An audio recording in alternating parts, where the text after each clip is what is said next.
नमस्कार साथियों, मेरा नाम इंद्र सैनी है। प्रज्ञा नॉलेज मास्टर में आपका सभी का स्वागत है।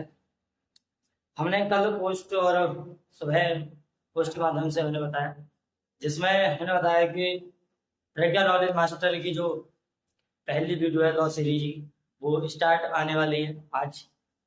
तो अभी हम स्टार्ट कर रहे हैं लॉ सीरीज का फर्स्ट पार्ट, जिसमें हम कॉन्ट्रैक्ट के ऊपर बात करेंगे। कॉन्ट्रैक्ट एक्ट के बारे में, संविदा क्या है, संविदा अधिनियम क्या है, इन सब के बारे में हम धीरे धीरे बात करेंगे। परंतु आज के सेशन में हम बात करेंगे केवल कि हमारा जो यूनिट है, यूनिट्स हमारे जो पार्ट्स में डिवाइडेड करी गई है बीएलएलबी बीएलएलबी थर्ड ईयर और एलएलबी फर्स्ट ईयर की जो कॉन्सेप्ट में पर्पज में हमें कितनी जो यूनिट्स है उसमें डिवाइड करेंगे और कौन कौन से चैप्टर्स और कितनी जो एक्ट है कितना हमारा आता है, वो हम सभी बातें हम बात करेंगे। चलिए स्टार्ट करते हैं।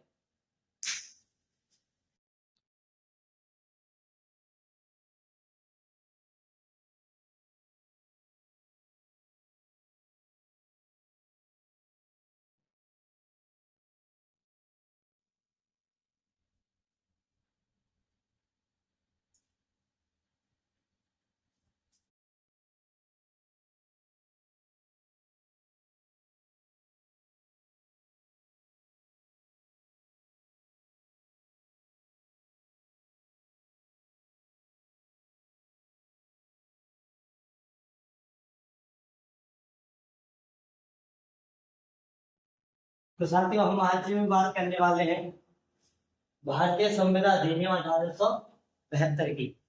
तो जिसमें हम बात करेंगे कि किस किस प्रावधान दिए गए, कौन सी धारा संविदा कब बनती है और कैसे बनती है। ठीक है, हम पहले सबसे पहले यही स्टार्ट करेंगे क्या है। चलिए, तो हम बात करते हैं संविदा की परिभाषा। तो संविदा क्या है, तो हमें ये देखना है पहले।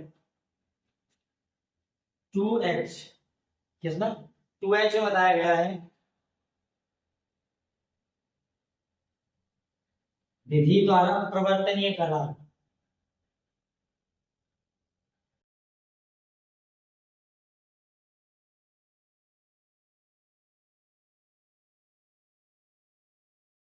क्या है संविदा?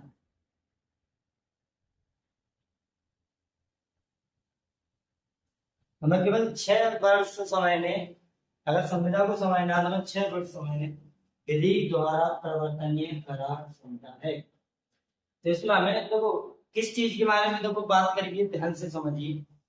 विधि सबसे पहले क्या होगी? विधि होगी। और विधि में क्या होगा? वो प्रवर्तनीय होगा, वो प्रवृत्त करा दिया जाए, उसे लागू करवा दिया जा सकता है ये। और ये क्या है? करार। तो करार भी होना चाहिए, तब जाके ये क्या बनेगी? संविदा। यानी कि हमें पहले क्या है, 1 2 3 4, यानी 4 चीजों को हमें बस यहाँ पे देखना है। मेन चीज संविदा के लिए क्या चाहिए? 4 चीज। ये मैं नहीं कह रहा हूँ, ये भारतीय संविदा अधिनियम 1872 की धारा 2H बता रही है। सरकार 2H बता रही है कि हमें क्या करना है। 2H, जैसे कि देखिए,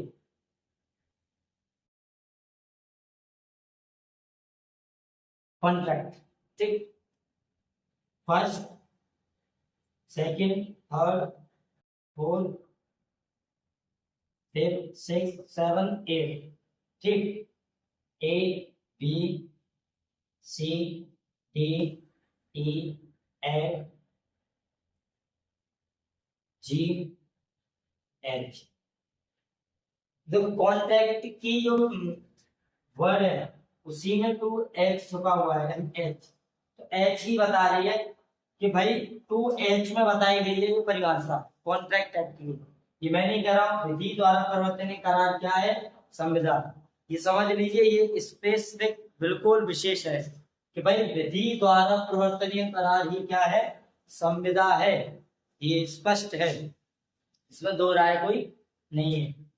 अगला आते हैं, देखिए हमने ये बता दी संविदा। तो संविदा के कुछ टाइप वो है पद। तो हमें सबसे पहले प्रारंभिक पदों से करना होता है।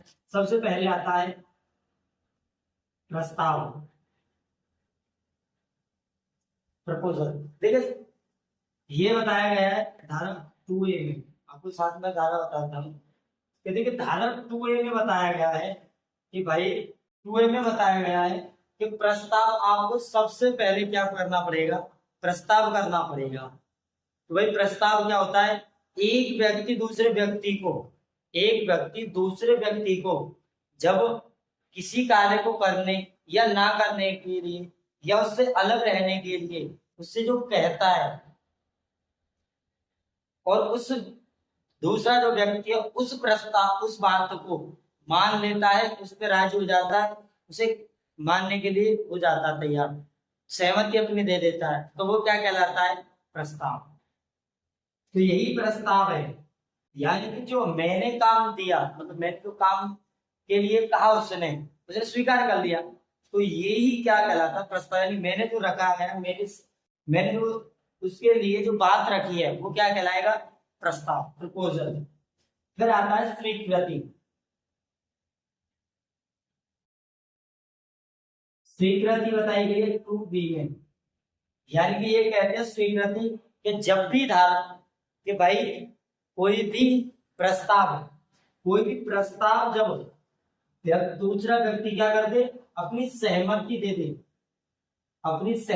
दे देता है कि हाँ मैं ये काम कर लूंगा या नहीं करूंगा, या इससे दूर रहूंगा, या इसके मामले में मैं नहीं पढ़ूंगा, ऐसा XYZ जो भी प्रस्ताव उसके द्वारा रखा गया था पहली पार्टी के, तो उसने दूसरी पार्टी ने क्या कर लिया, उसे स्वीकार, सहमत उस पर हो गया, तो यही क्या कहलाएगा, स्वीकृति। ये 2B में बताइए। तो ये बन जाता है। अब जब प्रस्ताव और स्वीकृति मिल जाते हैं दोनों व्यक्ति, एक प्रस्ताव जो देता है वो अपनी सहमति दे देता है, स्वीकृति दे देता है, तब बनता है वचन।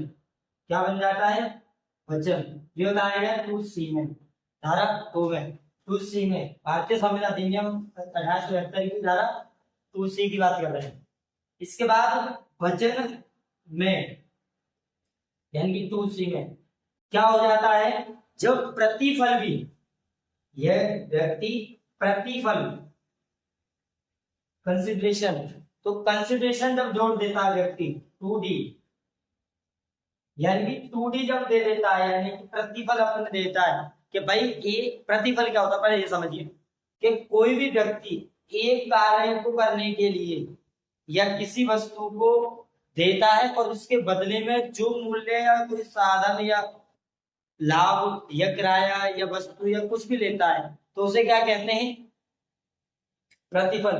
प्रतिफल दोनों व्यक्तियों के लिए भी हो सकते हैं, एक के लिए हो सकता है, ना दोनों व्यक्ति के लिए क्या होता है, क्योंकि जो व्यक्ति मैं दे रहा हूं, जैसे मान लीजिए ये मार्कर है, जो मार्कर है, मैंने ये मार्कर एक आपसे कहा कि भाई ये मार्कर 20 रुपए का है, मैं ये बेचना चाहता हूं, तो ये मैंने क्या रखा, प्रस्ताव। तो जब तो कोई बच्चा क्या करेगा, उसे खरीदने के लिए कहेगा कि सर मैं देता हूँ आपको 20 रुपए, ये मार्कर मुझे दे दीजिए, तो उसने सहमत तो हो गया, स्वीकृति दे दी अपनी, तो ये क्या हो गया, स्वीकृति, उसने देने के लिए तैयार हो गया। तो हम दोनों के बीच में क्या हो गया, वचन बन गया कि ठीक है भाई मैं इस मार्कर को आपको दे दूंगा और उसके बदले में आप मुझे पैसे दे दीजिए। तो जो बदले में मुझे मिला है 20 रुपए, और उस 20 रुपए के बदले में उस बच्चे को जो मिला है, आपको जो मिला है, वो क्या कहलाएगा, प्रतिफल। यही है प्रतिफल। जब प्रतिफल हो जाता है, वचन के साथ प्रतिफल हो जाता है, मिल जाता है, तो तब बनता है करार, 2E। क्या होता है, 2E। इसके बाद अगर करार में 2E में क्या हो जाता है, विधि द्वारा प्रवर्तन हो जाता है। अगर करार विधि द्वारा प्रवर्तन हो जाता है,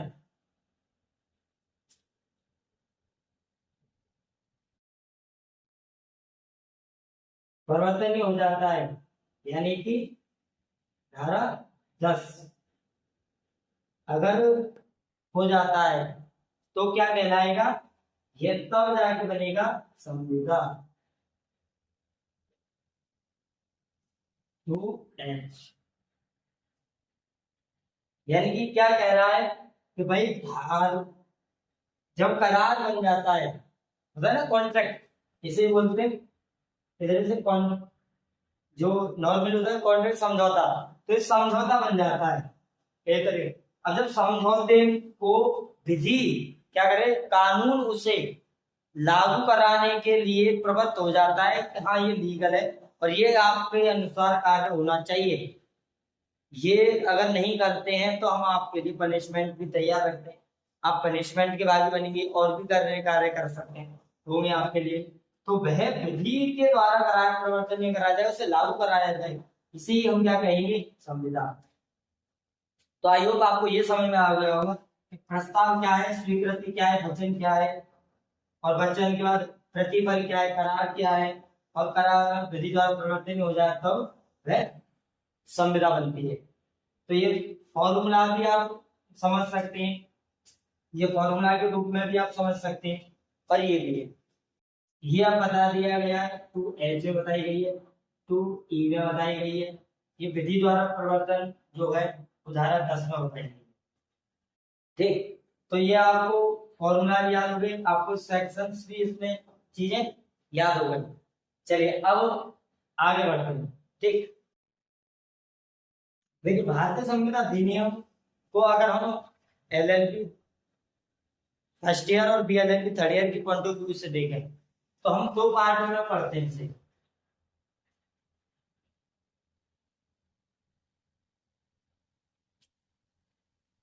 पार्ट वन और पार्ट टू। तो पार्ट वन जो है, तो पार्ट वन है उसमें हम संविधान के सामान्य सिद्धांत पढ़ते हैं।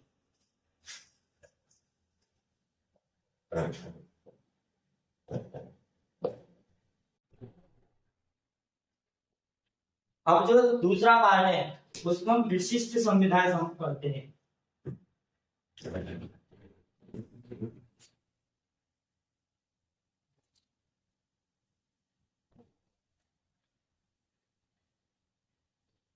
तो विशिष्ट संविधान, परंतु अब विशिष्ट संविधान कौन कौन सी में आते हैं और ये कौन कौन सी में आते हैं। संविधान के सामान्य सिद्धांत के साथ हम एक चीज और पढ़ते हैं जिसमें है विनिर्दिष्ट अनुतोष अधिनियम, ये भी हम पढ़ते हैं।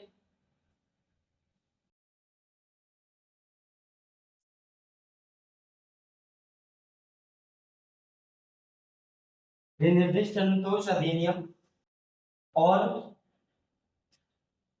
इसमें हम पढ़ते हैं सेक्शन 1 से लेकर 75 तक।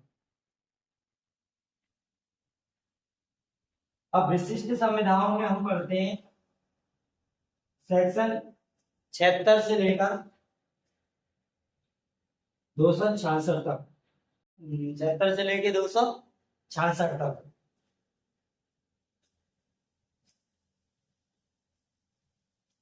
इसमें हम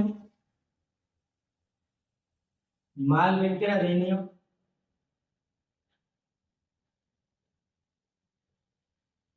अधिनियम जो अध्याय 7 है,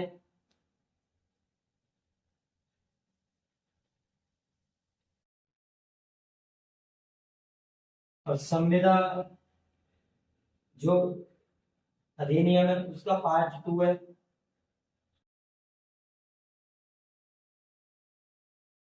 जिसमें सेक्शन चैप्टर है 8, 9 और 10। इसके बाद भारतीय भागीदारी अधिनियम है,